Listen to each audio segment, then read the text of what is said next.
Okay, before we get started, does anyone need any clipboards, pens, paper, notes, anything? You guys good? Perfect. Okay, we're gonna get started here. Oh, we have one patient coming. Wait for a second. Are you ready? Am I ready? Hi, Amanda. Hello. They're not going to boo you, I promise. They're not going to. The party has arrived. She has arrived. That's the way. All right.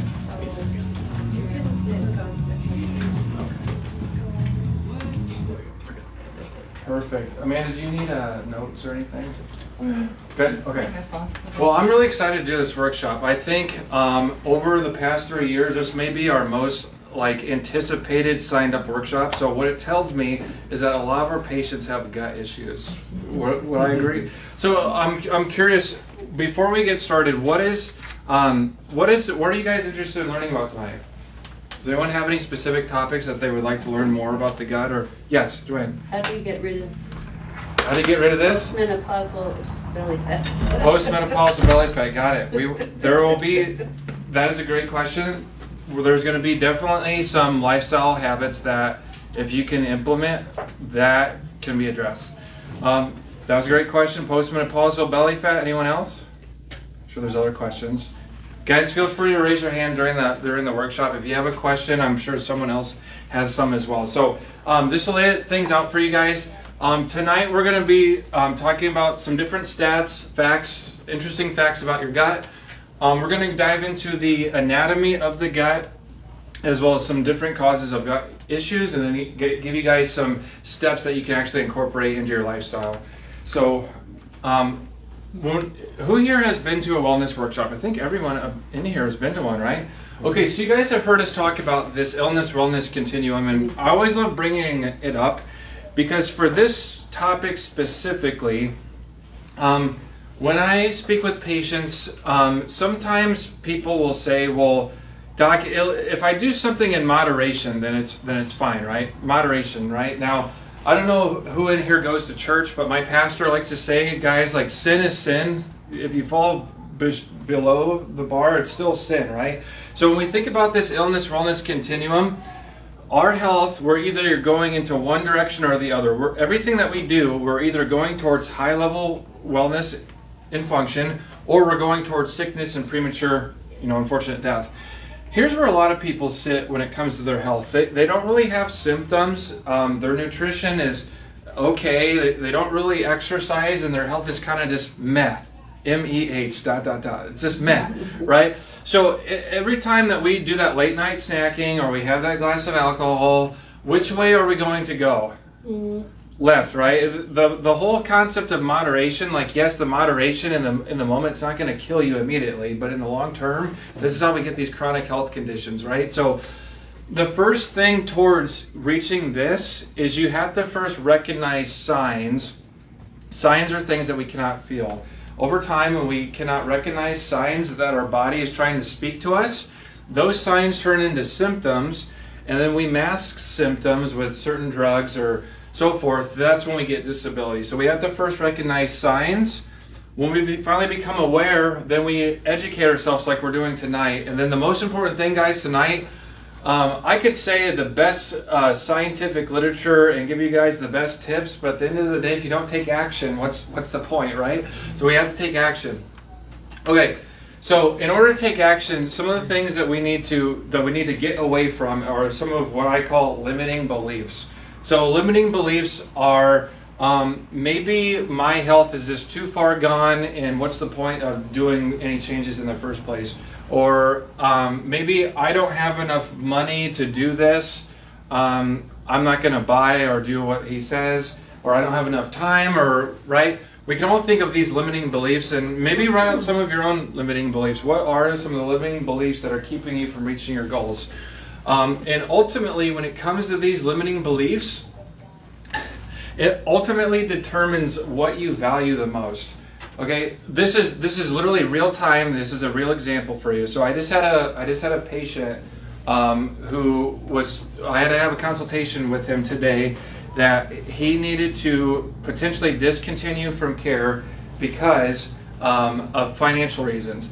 And I know that this patient specifically, he has a horrible addiction to like fast food. And I asked this patient, I said, how often do you spend money on fast food a week? And he says, well, it's literally every meal. Like every single meal that I eat is fast food. I say, you realize that if you just cut out half of that, you could pay for your chiropractic care, right?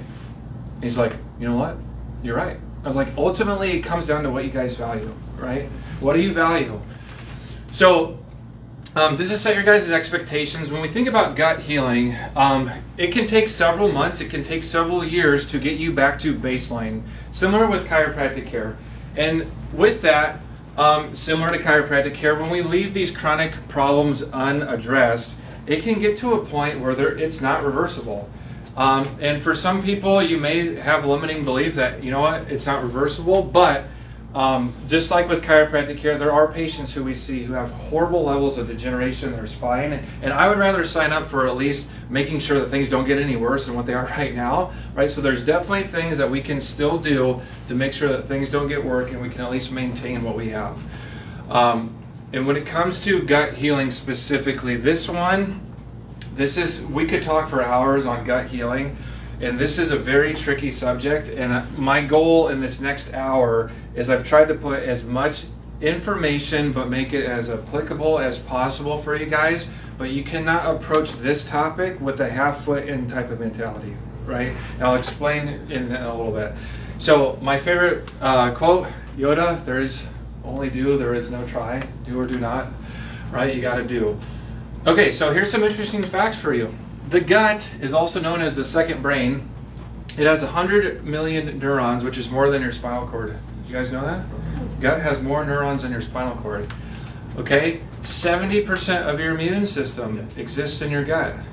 I've been sharing this one with a lot of patients this week, and the majority of people do not realize that. 70% of your immune system is inside of your gut. An example that I've used throughout the week is if you guys went back 4 years ago, we have some more patients. I think we have one more chair. Hi guys, come on in. Go on. Danny, I got a seat for you way in the back there. So if you guys think back 4 years ago when everyone was like putting masks on, right? I was at a gas station and I saw people leaning against the gas station wall with their masks. They're smoking cigarettes and one was slurping a Slurpee. And I thought to myself, was like, what is the purpose of this mask, right? When you're doing this to your body, knowing that 70% of your immune system is in your gut, right? Okay, the world spends $2 to $3 billion a year on antacids. $2 to $3 billion a year on antacids. But hey, Larry, the cable guy, he recommends it, right? He's from Nebraska, we can trust him, right? Does he eat more Prilosec and he can put down more hot dogs? Okay, most common cause of stomach ulcers, painkillers, NSAIDs. Kidney stones. Kidney stones, right? Ibuprofen and that aspirin. Remember, doctors, they used to say, take a daily aspirin every day. My grandfather, he's 78, he still does that. Still takes a daily aspirin, right? If you're an immigrant who moves to the United States, you can expect a 10 to 15% drop in your gut microbiome diversity within 6 to 9 months. 6 to 9 months, you can start to see your gut microbiome start to erode itself. And when it comes to colorectal cancers, Nebraska, we have some of the highest rates of colorectal cancer in the entire country. The top 11, top 10, we'll count us in Iowa as one state. You're like, no, leave them out of this, right? Ouch. I heard some feelings there. Okay. So when we think about gut anatomy, what we're primarily talking about is your stomach, your small intestine, and your large intestine. The small intestine would be this, and your large intestine is here. And I had a patient ask me today about, does the liver do anything? And yes, your liver, your gallbladder, your pancreas, these are all secondary organs that help the function of your gut. Okay? So some common gut issues, you guys may have heard about these: irritable bowel disease, celiac disease, that's when you have a really horrible intolerance to gluten. Crohn's disease, this is when patients have what are called these patches inside of their gut that are full of like scar tissue, and you really can never get rid of it, and it causes a lot of malabsorption problems. SIBO, small intestinal bacterial overgrowth. This is when you have certain yeasts and bacteria that overgrow in your system and can lead to toxicity. Ulcers, we talked about how painkillers can lead to ulcers. Acid reflux, a very common symptom that we see coming in the office. This general indigestion, when you're talking and you start, catching your breath, right, that'd be a sign of indigestion. Okay, and some overlooked gut issues that people don't really think about, but joint pain, chronic joint pain can be an issue that is caused from the gut. Skin disorders, your immune system, right? We talked about how 70% of your immune system health comes from your gut. If you have or struggle with constant sinus infections or ear infections, or there's just that constant cold that never gets rid of, there's probably a dysfunction in your gut, right? Hormone dysfunction, depression, and anxiety, and I have a cool study to show you guys as far as how that is related, as well as lack of energy. These are all problems that can come from a poor functioning gut. So there are many reasons why we as Americans have poor guts. And the first reason is it actually starts at birth. Now, when a baby is born, do you guys remember which way the head is faced when they're born? Down. Down. Supposed to be. Down. It's supposed to be face down. Okay, now use your imagination. When the baby's head is down, their nose and their mouth is faced towards the mother's buttocks, right? And there is going to be bacteria on that table, okay? So that child, when they are born, they breathe that stuff in, and just like that, right when you're born, you are exposed to bacteria. That instantly jumps your immune system and starts the process of these natural, good bacteria that form in your gut. Now, when you are born C-section, you don't get that, right? There is a delayed response. So when it comes to C-sections, the World Health Organization, this is a global organization. All countries look at this type of information, and they say that no more than 10% of all births should be C-section. Okay. When it comes to, this is really interesting. So, Blue Cross Blue Shield policyholders in Nebraska, 2010 to 2015, had a 33 to 35% C-section rate. Okay, not to poo-poo Blue Cross Blue Shield. There's other things that you can poo-poo them for, but it's not just the C-section rates. But it's just to highlight to you guys, this in our own state, when it comes to general recommendations, even in our own state, we're 3 times higher than what the World Health Organization says. So that is one of the first reasons is why we don't get this natural occurring bacteria that forms in our guts. When you think about breastfeeding, the United States ranks 26 among industrial countries as far as when we start breastfeeding. North America has the lowest rate of exclusive breastfeeding in the world at just 26%, right? And some of that can be due to social norms of what people, they don't want to see someone breastfeeding out in public. Some of that may do with just the mothers themselves are not healthy and they actually can't produce milk to give to their child. So breastfeeding, lots of nutrients in breast milk. There's natural antibodies that help babies fight infections. There's no harmful additives in breast milk, unless the mother, of course, is smoking, drinking, and etc. Right? Well, let's assume that's not happening. Breastfeed babies also are less likely to develop leukemia, obesity, asthma, diabetes, skin problems, attention issues, and all that stuff, right?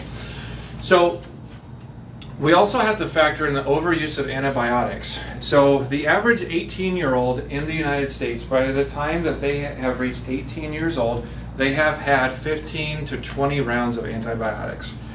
15 to 20 rounds. So let's say you're at 20 rounds by the time that you're 18. That means that on average you've had more than 1 round of antibiotics per year. And it's estimated that it can take up to 6 months to a full year for your gut to actually recover from one round of antibiotics. I'm curious, just looking in this room, how many of you have had an antibiotic round of antibiotics in the past year? Okay, so that was almost half of the room, right? So while antibiotics, I'm not saying that antibiotics are bad, but they are highly overprescribed. You can ask any nurse, any medical doctor in this country that antibiotics are very overprescribed. And on average, they decrease your symptoms by, on average, one less day. So if you would have just wrote it out for one more day, you probably would have had it without, and you would have destroyed your gut microbiome. So antibiotics, just think antibacteria. It is like a nuclear bomb going off in your gut. You are destroying the natural gut microbiome.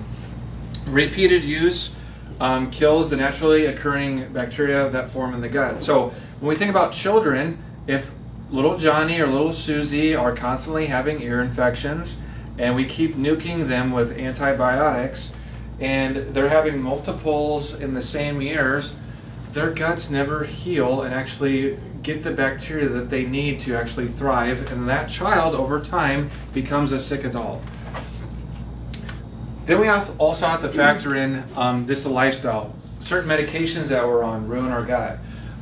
Poor food quality, lack of exercise, stress. Do you guys think 2024 could possibly be the most stressful year we've ever had? I don't know. I thought 2020 was right there, but this year is starting to turn into that, right? So we have many stresses in our lives that cause all these problems with the gut. Here's an interesting fact. Do you guys know the main benefit there would be to feed cattle antibiotics? Get rid of worms. Get rid of worms? It's a good guess. Okay, I'm a business person. What would be the best reason for me to get rid of antibiotics? Bigger cows. Bingo. Okay, so when you see meat in the grocery store, there'll be some meat that says free of antibiotics. That means that they wanted to be, they did not want to pass on antibiotics to you, the consumer. So that means other farmers are feeding their cattle antibiotics, and that's usually the typical way of doing things. And the reason is they know if they put a little bit of antibiotics in with lesser food, they can get a fatter cow at the end of the day and sell it. Faster too. And it's faster, right? So you can gain weight. So the same thing happens in humans. When we consume antibiotics, when we consume chicken or beef or cattle or whatever that's given antibiotics, this eventually leaks into our gut microbiome and causes dysfunction. Okay, so you guys keep hearing me talk about this gut microbiome. I've asked patients throughout this month, hey, have you ever heard of the gut microbiome? And it's really like a toss-up. Some people have, some people are completely oblivious to the gut microbiome. So what is it? I like to think about the gut microbiome like a forest. So here's a picture of a forest. To have a really pretty forest, you want good diversity. You want different types of trees, you want different types of plants, wide variety of animals and flowers and insects. That is a good microbiome. So diversity is key when it comes to certain bacteria and yeasts that are inside of our gut. So here's a fun study. There was a study that looked at mice, and they had a control group of mice that were just normal weight. And they got these fat mice, and they took out their gut microbiome nutrients, their poop, and they injected them into the other skinny control mice, right? And they fed them the same type of diet, and over time they noticed that the ones that were originally skinny, they started to gain more weight, because the gut microbiome really controls weight loss or weight gain, okay? And what they noticed is the same mouse that would gain the weight, they also started to decrease certain hormones like serotonin that make us happy. So when we think about this gut microbiome, we have all of these little organisms living together, and they live together inside of this circular canal called our gut wall. So what happens is these bacteria, certain animals, certain insects, they like certain food. And some insects and some bacteria and some animals, they really like sugar, and they really like gluten. and they really like all the things that we all love, like alcohol and stuff like that, right? But those, when you feed those bacteria, they grow, and the other microorganisms, they don't really like that stuff that much, and they get starved out. When they get starved out, this is my representation of a starved out little microbe. They start eating at your gut wall because they don't have any food. So they literally start chomping away at your gut wall, and then they start leaking out into your bloodstream. So this lack of diversity, it leads to the overproduction of certain bacteria and yeast. This leads to toxicity in our guts, causes leaking of the gut wall, and these toxins start to spread throughout the body. So, instead of a nice diverse forest, you have a forest that's just burnt to the ground, and all that's left over are bears and wolves, right? So, what is this actually in science? So when we talk about the gut wall, these cells right here are the gut wall, and they form these walls called tight junctions. They're held together very tightly. Okay, and unfortunately, due to some toxic type of food choices or medications that we have or stress that we endure, it causes a breaking of this wall. Okay, and certain nutrients, instead of staying in our gut wall and getting absorbed, they go into the bloodstream and they're not absorbed. And certain toxins also leak out, and instead of them getting neutralized, they go throughout everywhere in the body, and they start to wreak havoc on our system, right? So this leads to nutrient malabsorption, autoimmune disorders, food intolerances, systematic inflation, and many more problems.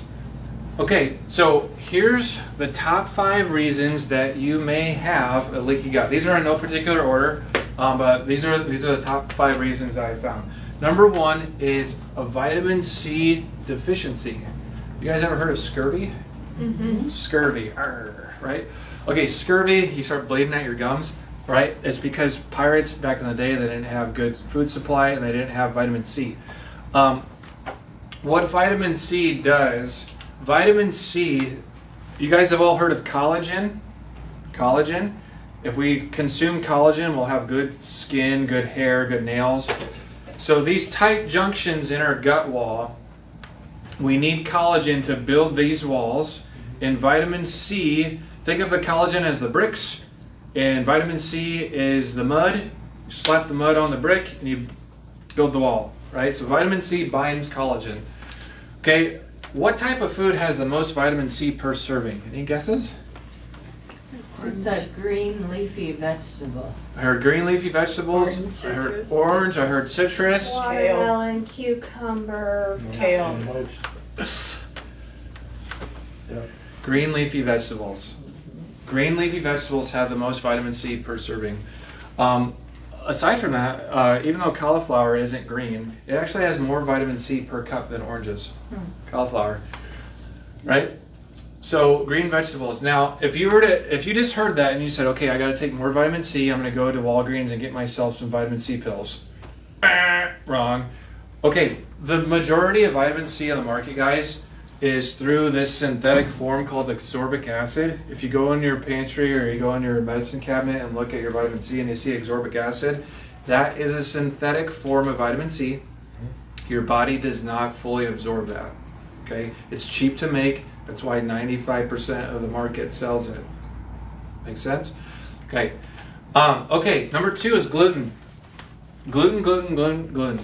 Okay, gluten is man-made. It's when you put together gliadin, glutinogen. These are 2 different proteins. You mix them with water. You form gluten. Okay. And gluten has been shown to cause autoimmune dysfunction similar to the cholera toxin. Has anyone heard of cholera? Cholera? Okay.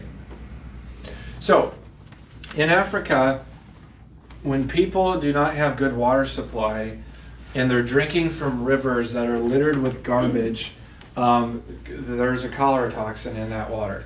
And what happens, what the cholera toxin does, you remember when we were talking about those tight junctions, right? It opens up those tight junctions and all your fluids go right through that cell wall, and you end up having horrible diarrhea, and you unfortunately if you get cholera, you die from dehydration.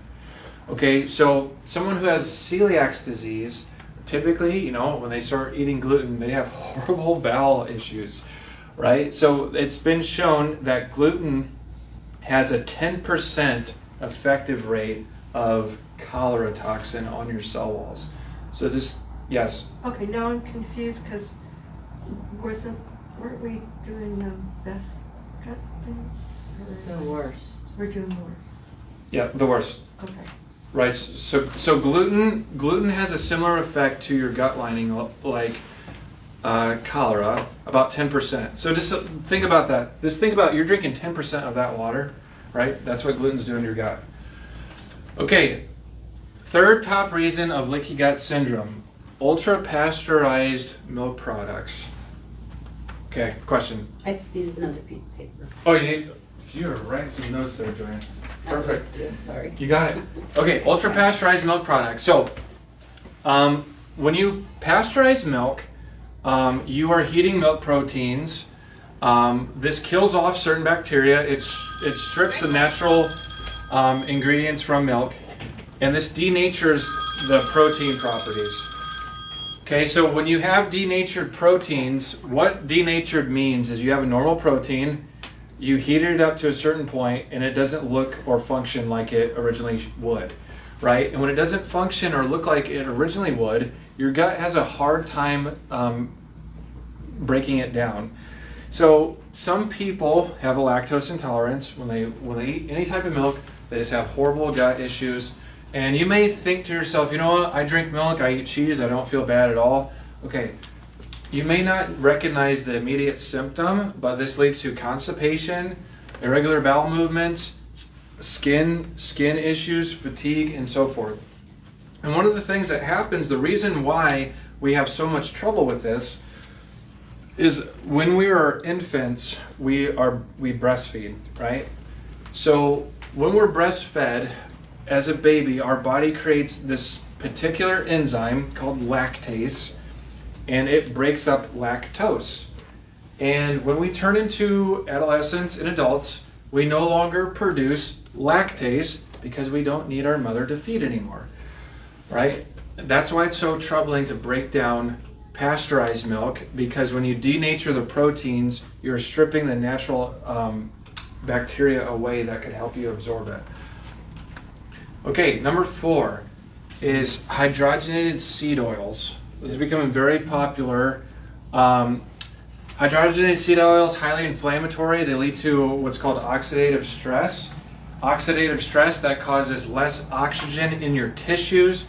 And when you have less oxygen in your tissues, we have these types of cells called free radicals that spread throughout the system, and when you have a spike in free radicals, you're more likely to develop cancer. Okay, so some examples of these oils would be canola oil, vegetable oil, sunflower seed oil, grapeseed oil, peanut oil, corn oil, safflower oil, and soy oil. Oh, that was a long list. Okay, so how about what are the good oils? It depends. Olive oil, if it's Avocado. kept in a dark container. Yeah, Or so orange oil. let's dive into that, Cassie. So extra virgin olive oil that has a USDA organic label on it, that has been cold pressed with the location of where it came from. It was very deep as far as what type of olive oil. You have a brain. Because all of those oils, they're industrially produced and they use a lot of strong chemicals to make them. Yes. So you're talking about, you're defining the processes that are the healthiest, Yes. you know. Okay, so some other ones would be like avocado oil. Okay, and if, in general rule of thumb, guys, if you always want to see a USDA organic, non-GMO, right? These are the types of things that's saying it's verified, right? Another one would be like coconut oil. Coconut oil is very, very good. All right, those are the main 3 oils that if you can cook or find ways to use. Now, also, when we're thinking about like non-stick spray, a lot of non-stick spray is made with canola oil, like Pam, but they also have certain, what's the name? I'm blanking on the name, but if you go home and you're in your cabinet, look at your nonstick spray, Pam? like something like Pam, and it uses the word propellant. Yeah. Okay, that Because is it's an aerosol. yes, it's an aerosol, and it's similar to something like real oil, right? So look in your cupboard, and something like that. You do not want to see propellants that you're using for nonstick spray. That is again going to lead to gut issues. Okay, we're on the fifth one. Holy cow. Okay, fifth one, refined sugar. Okay, this is processed sugar, not natural occurring sugars in fruits and some vegetables, right? So sugar feeds certain yeasts like Candida. Has anyone ever heard of Candida? It's a big topic as far as Candida overgrowth. So if you're someone in the past who maybe has experienced like a yeast infection or a urinary tract infection. Question. I want to tell you a quick story. I was diagnosed years ago as having the colon, not irritable bowel, but the Crohn's? Crohn's disease. Crohn's. And I was told that I would have to be on this medicine for the rest of my life. My chiropractor said, let's do a test on you. And he ordered it and we sent it in. It was an overgrowth of Candida in my system. And when I corrected that, all the symptoms went away. I've never had problems. How cool is that? Right? So yes, there is a simple solution to a lot of the problems that we have, right? We have to just be aware and look hard enough. So Candida, certain yeasts, they are fed by sugar. Also, there's medications that we may be taking that are destroying certain good bacteria and allowing for the overgrowth of other bacteria. So the question that I would be asking is, is this medication that I'm on, is there anything with my lifestyle that if I could change, that I could maybe get off of it? Okay, let's talk about how we're going to heal this gut. So when it comes to functional medicine, they talk about what's called the 5 R's. So these are really the steps that if we're really trying to heal the gut, this is what we need to first abide to. Okay? Oh, we were talking about setting expectations. Okay, number 1 is we have to first remove. Okay? Okay, I'll give you an example. This is if someone is addicted to certain drugs, or maybe we have someone who is an alcoholic, would it make sense for an alcoholic, if they were trying to recover from alcoholism, to sleep in a bar every night? No, right? So we have to first remove. So in order to take action, guys, this is the hardest step. If you are really trying to heal your gut, you need to go home, you need to find all this, and you throw it away. It's that simple. We know the answers. We just cannot jump into this with one foot in. Okay, refined sugar, alcohol, gluten, seed oils. There's so many things that happen with the gut that we'll talk about in a second that we have to actually measure. And if we're just saying, you know what, I'm going to give up this, but I'm not going to give up this, we don't actually know what bacteria are overgrowing, and it could be the thing that you're not giving up that's actually causing all the issues in the first place. Right? So in a general sense, that if you just don't do bad, then you're probably going to get a lot of good. You have to first eliminate. And the reason that I put this goal of 6 weeks is when you think about the proteins in milk, when you think about gluten, what the research shows is that these toxins, they have what's called a half-life. And a half-life means that when you ingest them, over time they die and they get weaker and weaker and weaker, and to the point that they're no longer a problem. And it typically takes about 6 weeks. They typically last over the course of 6 weeks. So if you were to really figure out what you have a sensitivity to, you would want to shoot for a goal to eliminate these bad things for about 6 weeks. Okay? I promise you, by week 2, you're already going to start to feel better. You're already going to start to feel better by week 2. 6 weeks, I think that we all could dedicate 6 weeks of our lives to try to figure out how we can actually do this. Okay? Yes. One thing that I came across recently that helped me was, like, there's a spectrum of processed food. Like, if you get a flax powder at the ground, that's minimally processed, but frozen food, a frozen meal is ultra processed, and that Yes. label actually helped me. Like, absolutely avoid ultra processed. There's a whole spectrum of things, and if you can maybe moderately use them moderately, but then and it's okay for certain minimally processed foods. But Yes. that spectrum. It's funny that you talk about processed food, Sean, because my YouTube suggestion, as I've been looking up this over the past month, my YouTube suggestion has showed like 3 different news stations, and they all have been running the same story, and it says, "Are processed foods killing us?" Yes. I said, you guys are like 10 to 15 years late on this story, right? Okay. The next one would be replace.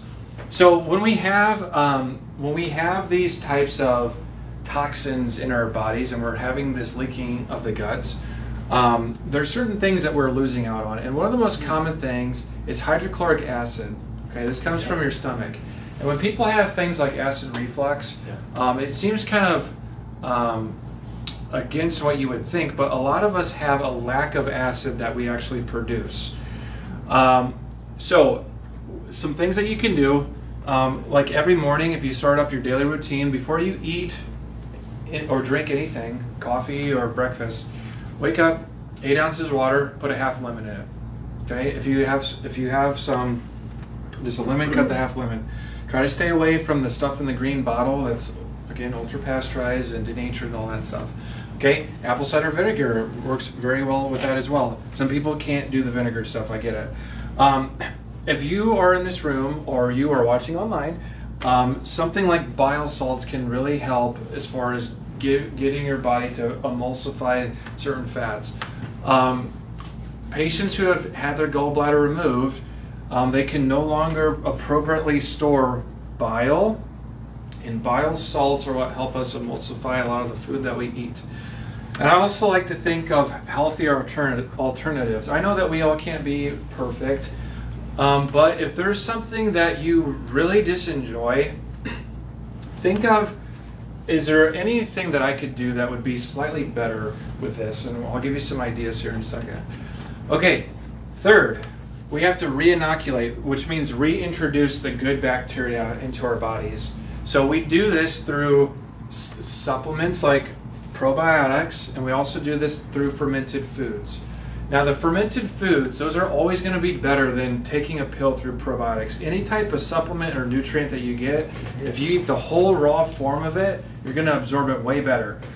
The trouble is getting Americans to actually eat fermented foods. That's why we talk about the supplementation portion of it so much. So if you need new supplements, we have probiotics here at the office. It has a ton of different probiotics that are naturally occurring and give you a good start. Okay, next would be repair. We now have to repair the gut lining. And what we do, some natural things that we can do would be something like bone broth. Bone broth has a lot of natural collagen in it. We talked about collagen, how vitamin C helps bring together collagen to help the gut roll. Omega-3 fats. Omega-3 fats also help repair the gut lining. You can get this through krill oil. Collagen powders are good. Not better than bone broth, but they're good. Polyphenols, really good for antioxidants. If you're someone who likes chocolate, you can actually look up on your chocolate the polyphenol count. If your chocolate that you're eating has a high polyphenol count, it's really good chocolate. It's like it's really healthy for you. You want to make sure that there's low heavy metals in your chocolate. You can find that out on the label. High polyphenols. I'm not going too fast for anyone. Is everyone getting this? Perfect. Okay. Number 5 is rebalance. Okay. So when we think about rebalance, this is all about the stress that we have, right? Where does your stress come from? Is it that person in your life? Is it society? Is it the stock market? Is it work? What is it? What are some hobbies that we need to get back into? Are we exercising? There's a high correlation between good movement and the function of our gut, period. Chiropractic adjustments. We know that adjustments to the spine help the nervous system adapt to stress. Okay? Now, kind of alluded to it earlier, but if you're someone who just wants to get to the bottom of things, and you want straight up answers of what does your gut health actually look like, a stool test would be what you would do. Okay. Now, a company that I like, I don't get any kickbacks from this or anything, but a company like Thorne, there's other companies that you can do at-home gut tests, and you basically go to the bathroom, you collect the swab, you put it in a little vial, and you send that off. That vial goes to a physician, and they look at all the how immune ready your gut is, how ready available you could fight off certain infections, right? How much inflammation your body produces, the certain pathogens that are inside of your gut, the micronutrients that you have lost, how diverse your gut is. And this can guide you into making certain decisions when it comes to the supplements or the certain bacteria that you actually need. Maybe the probiotic that you have is actually lacking the bacteria that you're lacking, right? So the cost of something like this is about $200. Okay, for $200 you can send it off, you got a full representation of what your gut health looks like. And then the idea would be maybe 3 months down the road, kind of like what we do with your guys' progress exams, you retest and you see, did it work or not? So at-home stool test is going to give you some really good answers. Okay, so we talked about the gut. The gut is also known as the second brain, and the gut, there is a unique gut-brain connection. Okay, and when we think about the gut and the brain, the areas of how they communicate comes through nerve roots from T5 and T8, which is in your mid-back, T12 and L2, which is in your mid to lower back. Okay, the brain, it communicates through the nerves to the stomach, the intestines, the small intestines, the secondary organs like the pancreas and the liver and the gallbladder, right? That communication from the brain goes to those organs, and they communicate back to the brain, and that constant exchange of communication, that is how healing happens, right? So you guys have heard us talk about subluxation, I'm sure, a million times in our office by now, right? Subluxation, it's like Dr. D's favorite word. I have a tattoo on my back. Just kidding, I don't have a tattoo, right? I wish I did. Dr. Aaron, tattoo, let's go. Okay, so subluxation. You want a tattoo artist? I don't need a tattoo artist. Okay. Okay. Alright. So when we think about subluxation, guys, subluxation is a soft tissue injury of the disc. That disc causes the joint to misalign, and over time, that's going to irritate the nerve roots. And it's not going to fully compress the nerve root. If you have full nerve root compression, that's when you start to get weakness and all that type of thing. But it causes misfirings of that communication. So I want to share with you guys a cool testimonial that we have with someone who came into the office with chronic gut issues. And her name is Randy. We've actually been running Randy's story this whole week. This was our article of the week. So Randy, 33 years old, her husband Matt has been a patient for about 2.5 years now, and for a year he was constantly saying, hey, I think that you need to get your spine checked. I know that you have had chronic pain, but I think there's other things going on that could help you. So she's a waitress. She had her gallbladder removed at 20 years old. 20 years old. And she came in with daily heartburns, mid-back pain. Her mid-back pain would cause severe stomach pain. And she had 3 transient ischemic attacks by the age of 26. You guys know what a TIA is? It's a mini stroke by the age of 26, right? So her health was not in a good shape. She's on blood thinners, 30-some years old, hard to walk, at her job, sleep, and really enjoy daily life. So she came in for an assessment, and we looked at her spine, we looked at her posture, we looked at the function of her nerves, and this is the types of change that we saw with her. So this is Randy. This is before she started care. This was at 4 months. So before care, 1/2 inch high right hip. We saw an improvement in her hips, even weight. From the side view, her posture, you guys can see she's all forwardly slumped, right? We did a lot of work with her neck, 2.5 inches of forward head posture. So her main subluxation patterns that we found were in her mid-back, okay? Her mid-back and her neck. So that's the type of change that we saw in 4 months with her posture, but these are her x-rays. This is her x-ray when she first came in. This is her x-ray at 4 months. So this red line traces, that's where her spine was.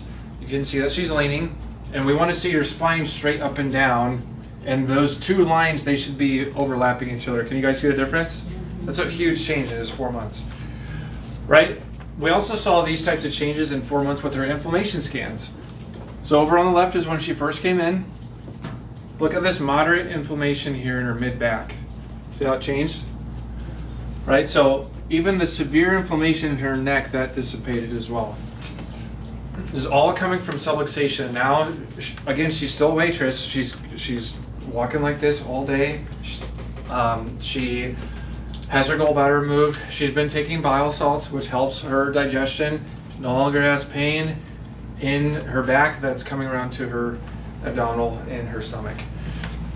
So, you know, when I share this story, like, you may know someone. Who do you guys know? Who do you know who has stomach issues? Do you know anyone who has chronic pain that may be a relation to their spine? So, I want to give you guys some practical things that you could use for your gut. So here are my favorite gut-friendly foods. Okay, number one is wild brine probiotic sauerkraut. Who in here enjoys sauerkraut? We must have a lot of Germans in here. Right? Okay, so cabbage is extremely beneficial for the gut. Okay, maybe you don't like the sauerkraut, but just eating cabbage. I like to make cabbage steaks. You can put olive oil, some salt, some garlic powder in a 400-degree oven. Cut that. You can eat it with meat. Cabbage steaks. You could have cabbage soup. Sauerkraut is what I love. I actually take 3 to 4 bites of this every morning. I don't really eat breakfast, but this is what I eat for my breakfast. This gets my gut starting. This one right here, you can actually save money and get a big thing of it at Costco. If you were to get this at Whole Foods, you would get a teeny thing for like $8. You can get this as like 4 times that size for the same price. I've had problems with sauerkraut, discomfort. Is there something So what we often find is someone who has had chronic issues with their bowels is it is very common for someone to, when they get probiotics, they have a lot of bowel issues, right?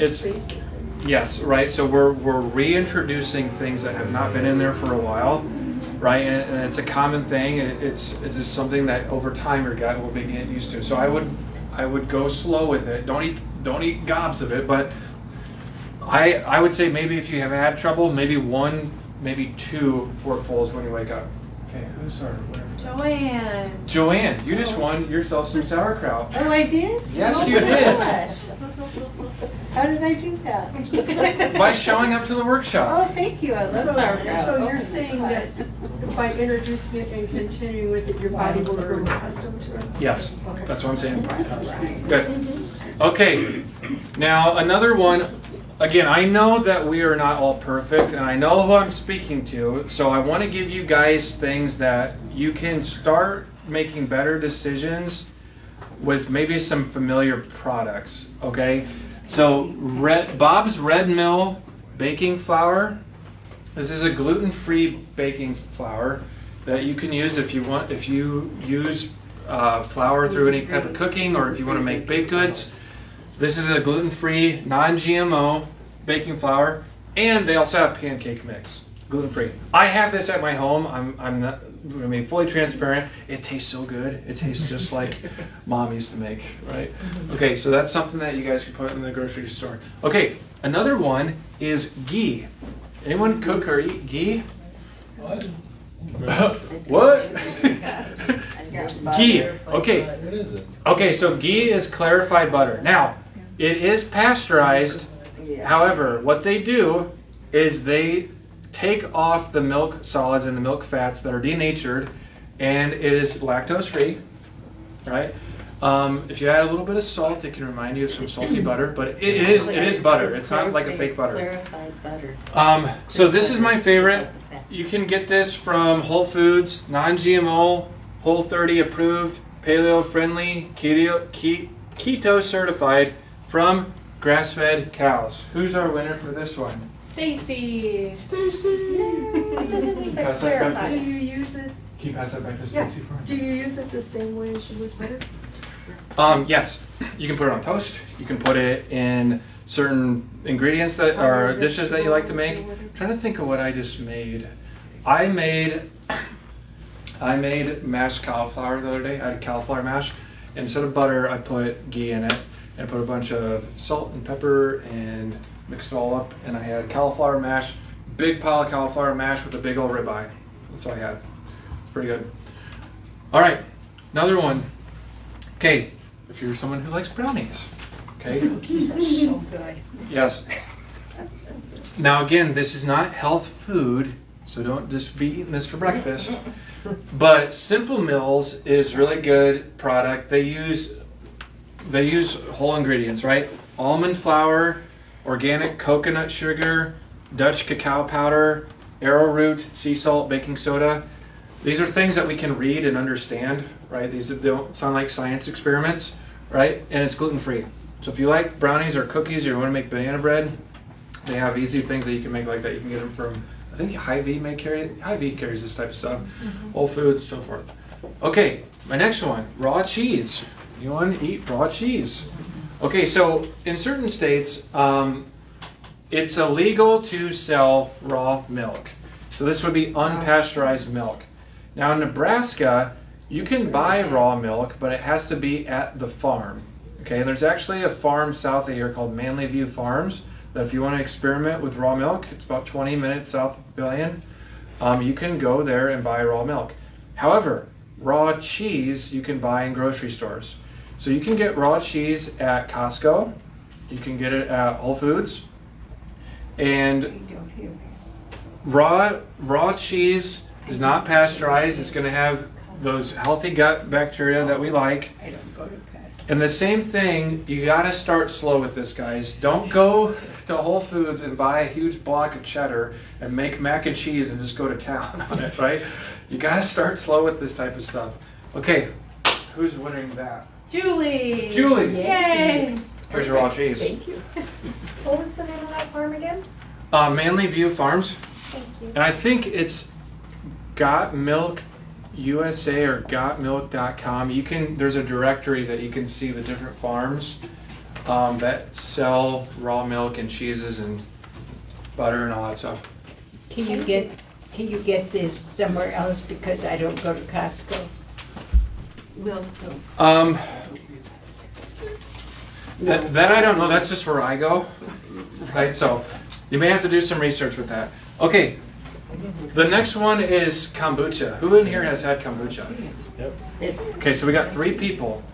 So 3 people out of the whole room. So this is very common. So kombucha has a lot of natural occurring probiotics.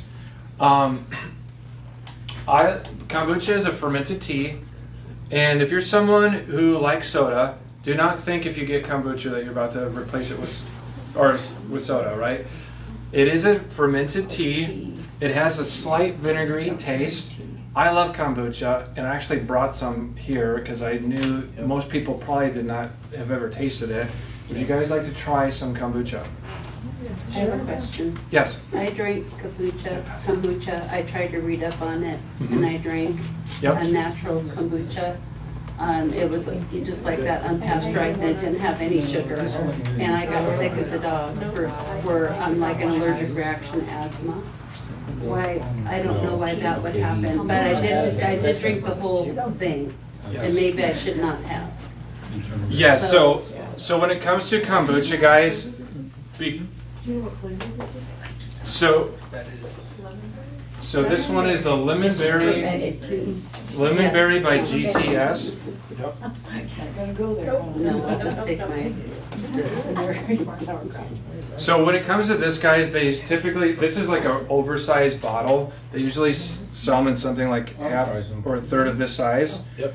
But when you buy a bottle like this, you cannot drink just the whole thing in one sitting. Maybe drink a quarter of it, sit down, hang out for a little bit, go to the bathroom. This will clear you out, okay? It tastes really delicious, but it will clear you out. And you don't have to worry about it expiring if you buy a big bottle like that. It's good, it stays good. So Didn't get any. it does not have, so a little bit about kombucha. If you were to make this yourself, they use what's called a SCOBY. And a SCOBY looks like a nasty little pile of puke.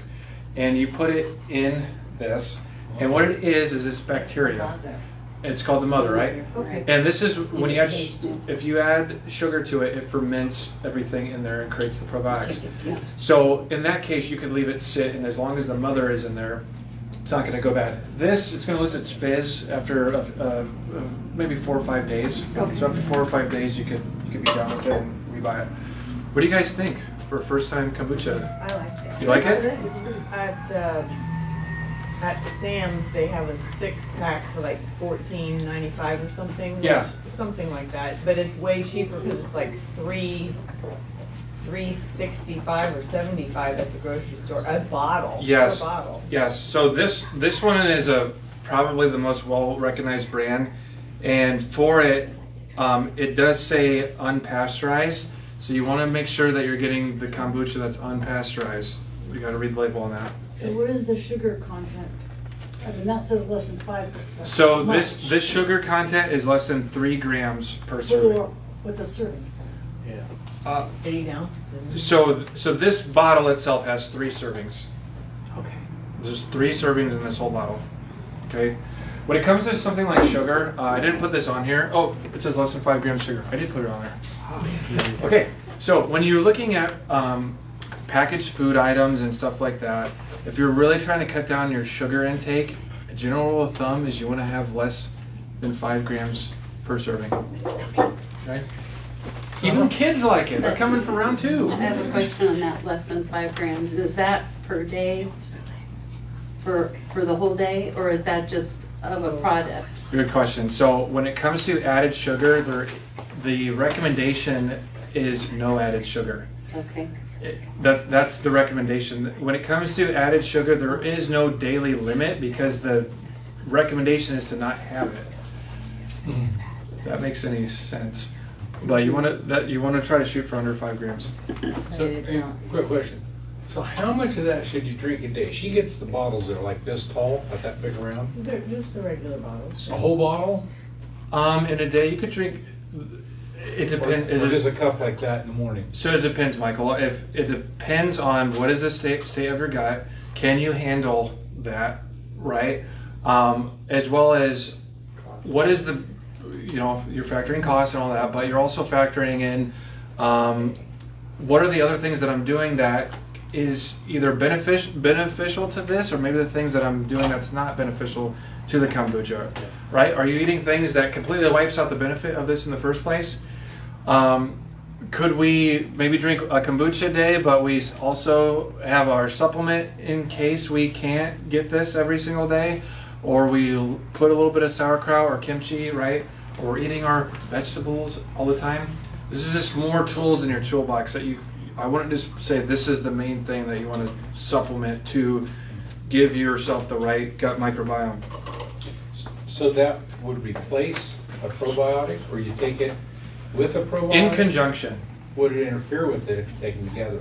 I will say if you have never taken probiotics and you wake up first thing in the morning and do your lemon juice and water, drink half one of those and take a probiotic, you're going to have a nice bowel movement. Like you are going to have that. But they're not going to interfere with each other as far as being ineffective. I don't think they interfere, but you might have too much of an effect. Okay. So it'd be better to take one in the morning, one in the evening. You're going to Yes. start. Yes. Good questions. Cool. Anything else before? Okay. So let's go over some action steps, guys. So I know that we dived into a lot. There's a lot of information here, but we have to keep this practical. Okay. So the very first step is you have to eliminate.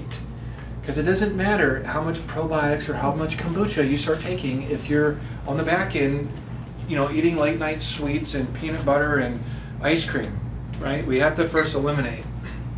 Okay, when we eliminate, our goal should be to shoot for 6 weeks.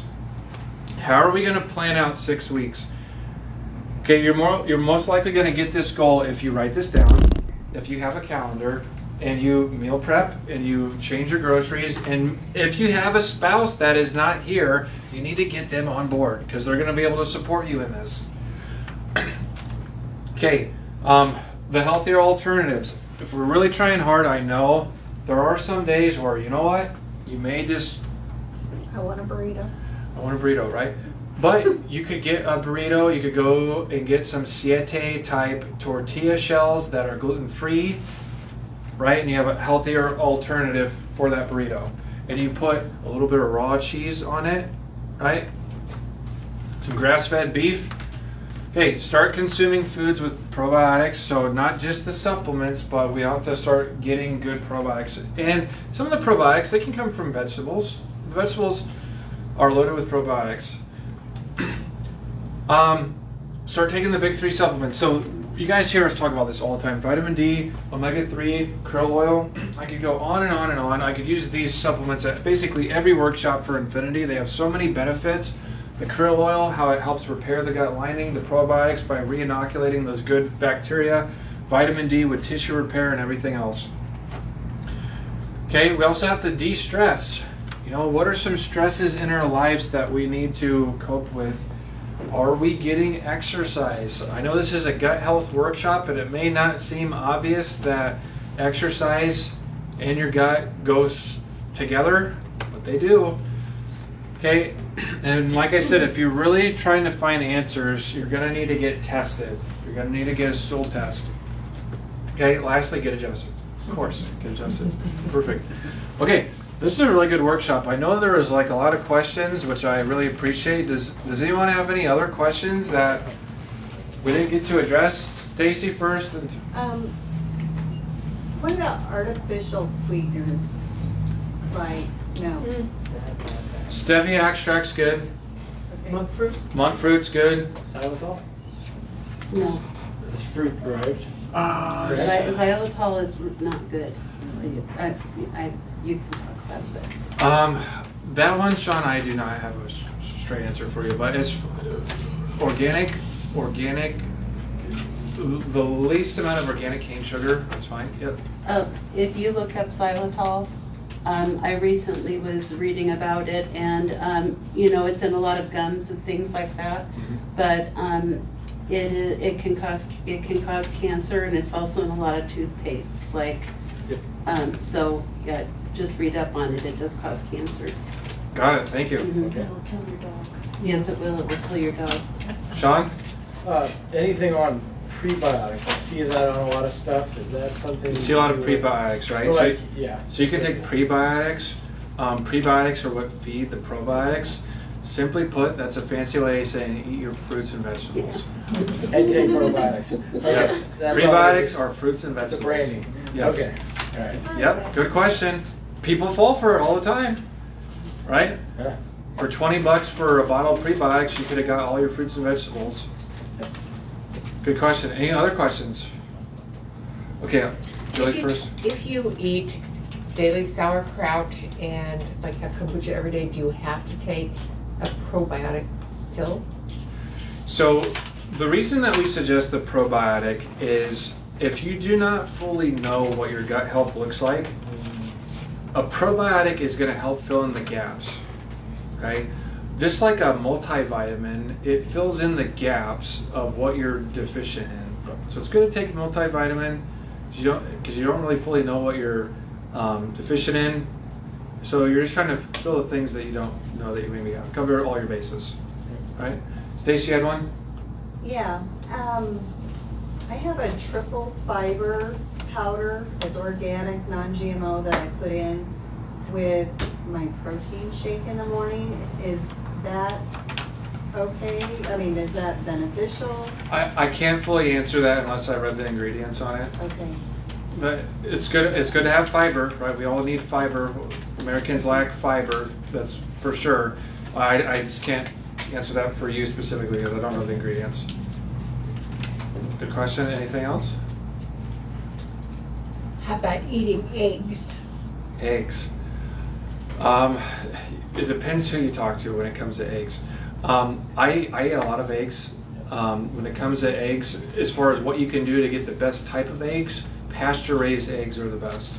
Cage-free eggs are the least best. You want to get grade A pasture-raised eggs.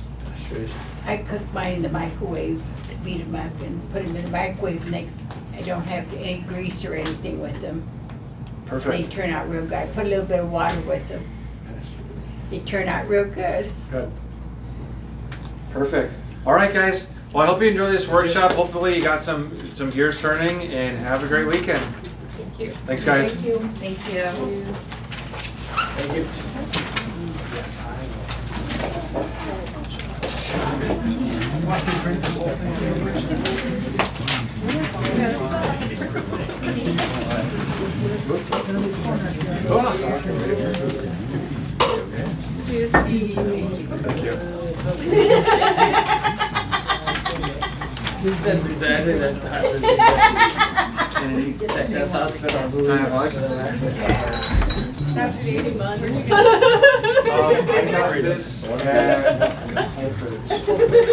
They have, you can get Target, Hy-Vee. That one is yummy. Pretty good. Thank you. So, hey, Dr. D, you just not a fan of kefir? That's probably so That much is a better good than your one. iPad, isn't it? Good job, Kennedy. Only 2